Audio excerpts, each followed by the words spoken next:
When I was young, I went looking for gold in California. I never found enough to make me rich, but I did discover a beautiful part of the country.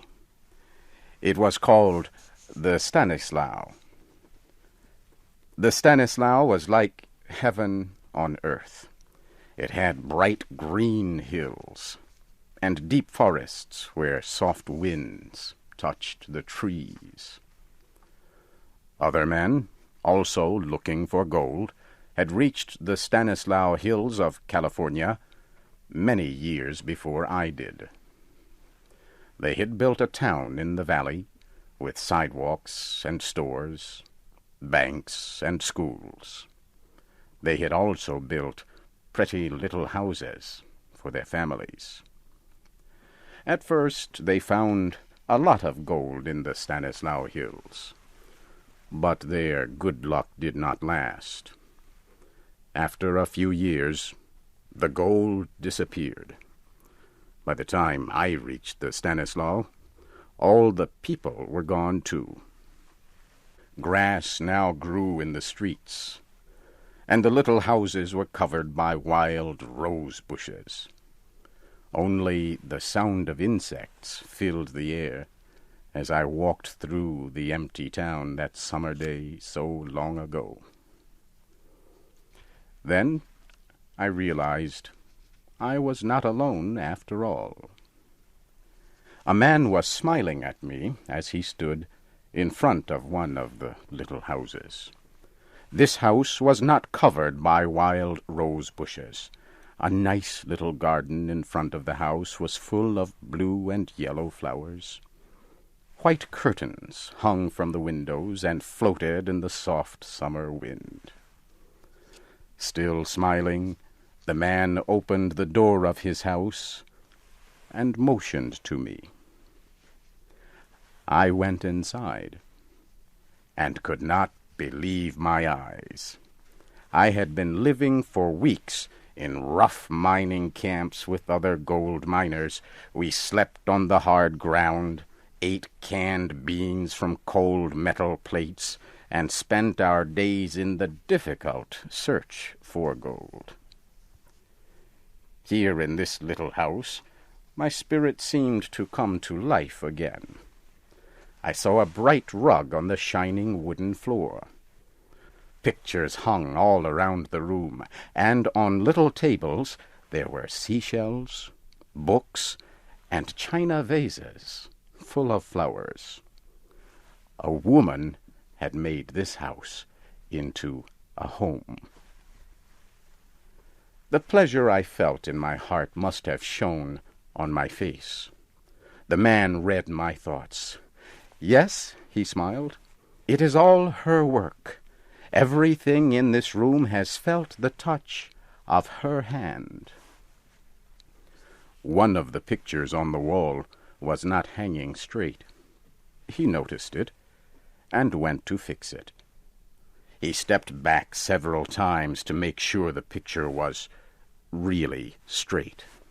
Then he gave it a gentle touch with his hand. "She always does that," he explained to me. "It is like the finishing pat a mother gives her child's hair after she has brushed it. I have seen her fix all these things so often that I can do it just the way she does. I don't know why I do it. I just do it." As he talked, I realized there was something in this room that he wanted me to discover.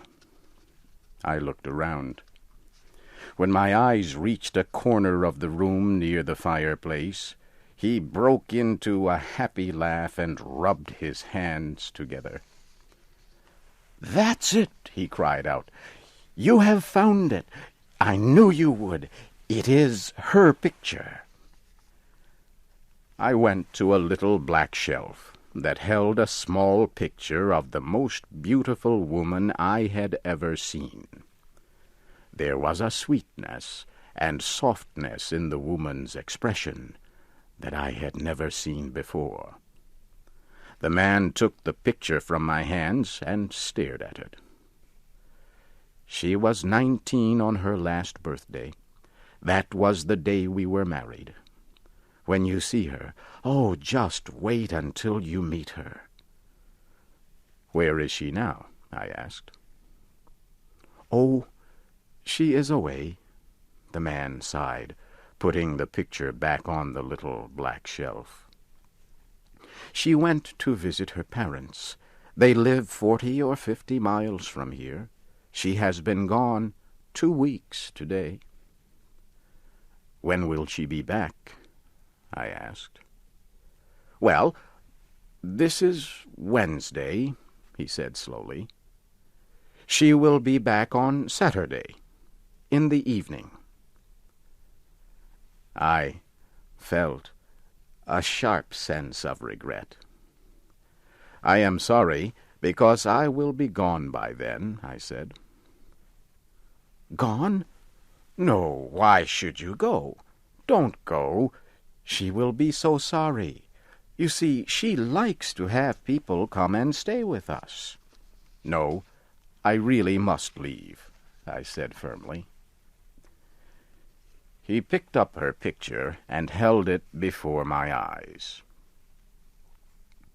Here, he said. Now you tell her to her face that you could have stayed to meet her and you would not. Something made me change my mind as I looked at the picture for a second time. I decided to stay. The man told me his name was Henry. That night, Henry and I talked about many different things, but mainly about her. The next day passed quietly. Thursday evening we had a visitor. He was a big, gray-haired miner named Tom. I just came for a few minutes to ask when she's coming home, he explained. Is there any news? Oh, yes, the man replied. I got a letter. Would you like to hear it? He took a yellowed letter out of his shirt pocket and read it to us. It was full of loving messages to him and to other people, their close friends and neighbors. When the man finished reading it, he looked at his friend. Oh, no, you are doing it again, Tom. You always cry when I read a letter from her. I'm going to tell her this time. No, you must not do that, Henry, the gray-haired miner said. I am getting old, and any little sorrow makes me cry. I really was hoping she would be here tonight. The next day, Friday, another old miner came to visit. He asked to hear the letter. The message in it made him cry, too. We all miss her so much, he said. Saturday finally came. I found I was looking at my watch very often. Henry noticed this. You don't think something has happened to her, do you? He asked me. I smiled and said that I was sure she was just fine. But he did not seem satisfied. I was glad to see his two friends, Tom and Joe, coming down the road as the sun began to set. The old miners were carrying guitars. They also brought flowers and a bottle of whiskey. They put the flowers in vases and began to play some fast and lively songs on their guitars. Henry's friends kept giving him glasses of whiskey, which they made him drink. When I reached for one of the 2 glasses left on the table, Tom stopped my arm. "Drop that glass and take the other one," he whispered. He gave the remaining glass of whiskey to Henry just as the clock began to strike midnight. Henry emptied the glass. His face grew whiter and whiter. "Boys," he said, "I am feeling sick. I want to lie down." Henry was asleep almost before the words were out of his mouth. In a moment, his two friends had picked him up and carried him into the bedroom. They closed the door and came back. They seemed to be getting ready to leave, so I said, "Please don't go, gentlemen. She will not know me. I am a stranger to her." They looked at each other. "His wife has been dead for 19 years, Tom said. "Dead?" I whispered. "Dead or worse," he said. "She went to see her parents about 6 months after she got married.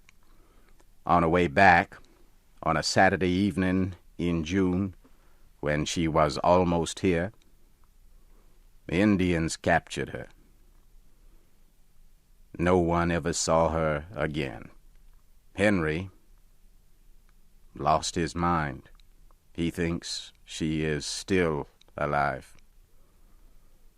When June comes, he thinks she has gone on her trip to see her parents. Then he begins to wait for her to come back. He gets out that old letter, and we come around to visit so he can read it to us. On the Saturday night she is supposed to come home. We come here to be with him. We put a sleeping drug in his drink so he will sleep through the night. Then he is all right for another year." Joe picked up his hat and his guitar. "We have done this every June for 19 years, he said. "The first year there were 27 of us. Now just the 2 of us are left."